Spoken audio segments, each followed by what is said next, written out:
Okay, so, alright, shut up. Ah, I got a package. Oh, okay, so ignore the bedhead. Ignore the bedhead. We're ignoring that. We're ignoring that. I got a package. I think I know what it is, because I haven't ordered anything else from Amazon. So, you stay there. Stay.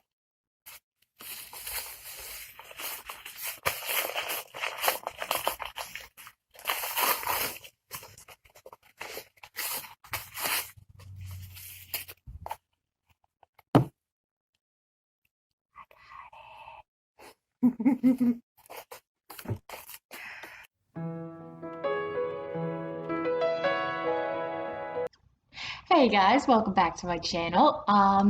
Yes, my location has changed.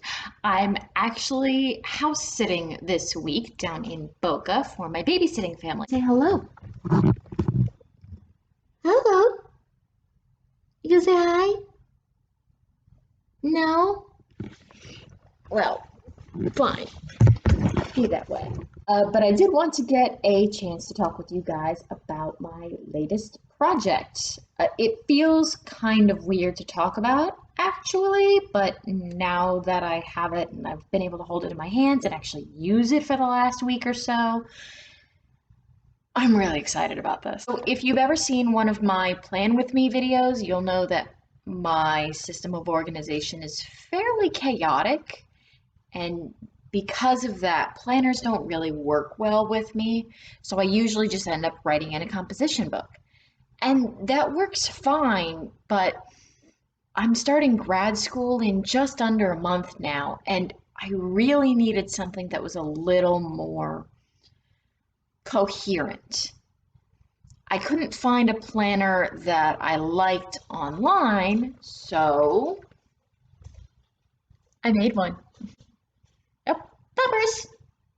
So this is what I've come up with. It's called the Lazy Bujo because it's based off the principles of a bullet journal, but for those of us who are too lazy to draw boxes ourselves, I have a series of columns in here that are marked with the days and then have laid out boxes that aren't marked, so you can customize it to use it in a way that you want. And I actually use mine in a couple of different ways, depending on how I need for that day.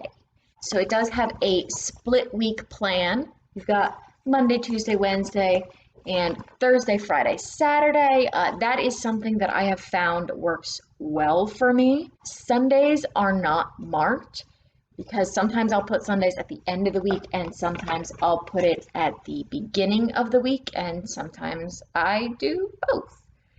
Part of this is because sometimes I'm using Sundays to actually schedule things, and other times, Sundays are literally just a recap or a to-do list or focus list for the week to come.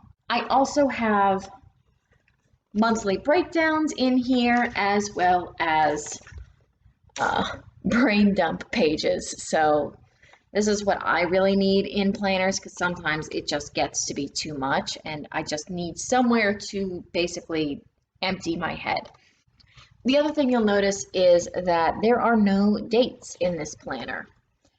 And that's because sometimes I don't use a planner consistently. Because none of the months are labeled or dated, you can do that. It also means that this planner doesn't go bad.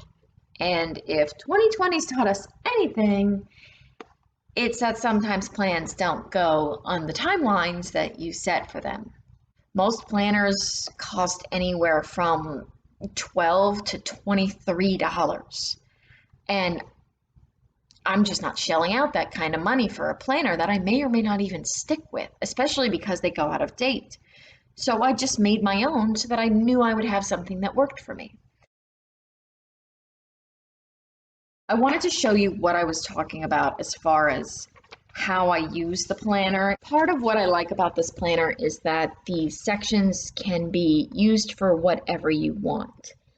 So what I normally do is I will put my priority up here or a important appointment that I can't afford to forget.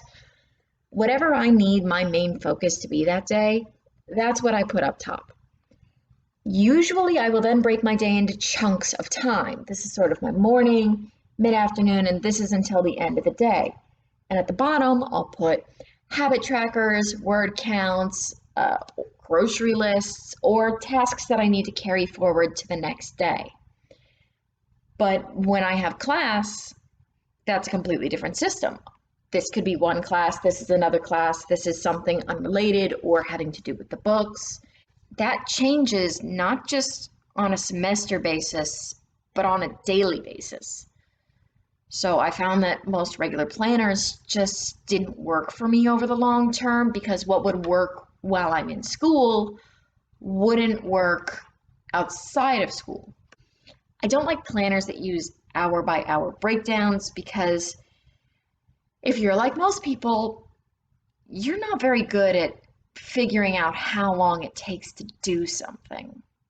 I mean, I try to guess, and then I get it wrong pretty consistently. But I know that's not a problem that only I have. Like, you think something's going to take you 20 minutes and then it takes you 40 minutes, but if you've planned out by the minute, that means that now you're behind, and that building stress and anxiety I found just counterproductive. If I don't have enough room to plan out a study session, which is what I found in planners that had 1 week on one page set, is that I didn't have enough room to sort of plan out for studying, and like I could use this whole box to plan out my study afternoon, like an hour on epigenetic mutations and methylation shifts, or 30 minutes of Swedish, focus on verbs. Like there's enough room in one of these squares to write that out. And that's a study plan for an afternoon. I've been using this over the past week, and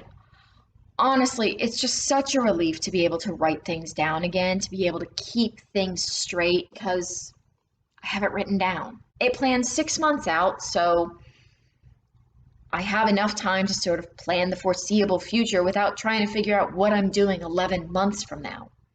It also means that 6 months from now, when after having get shoved in and out of my backpack multiple times and probably pretty beaten up, I get a new planner halfway through the year. I don't know if it's the same for you, but the feeling of a brand new planner, that is bliss. New notebooks too. God, just office supplies. Can you tell I'm a writer? Long story short, I made a planner. It works for me. It's not complicated, it's relatively cheap to make, and it's customizable for what you need if what you need changes, and because there's no dates in it, it doesn't go bad. It has a split week plan so that there's enough room on a daily basis without being 5,000 pages long, and it has monthly calendar layouts times 6 plus brain dump space. It works for me. And if you think it might work for you, I'll link it below.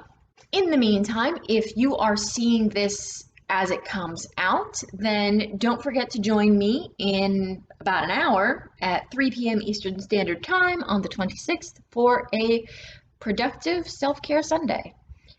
What that means exactly, you'll find out when you get there. And until then, bye.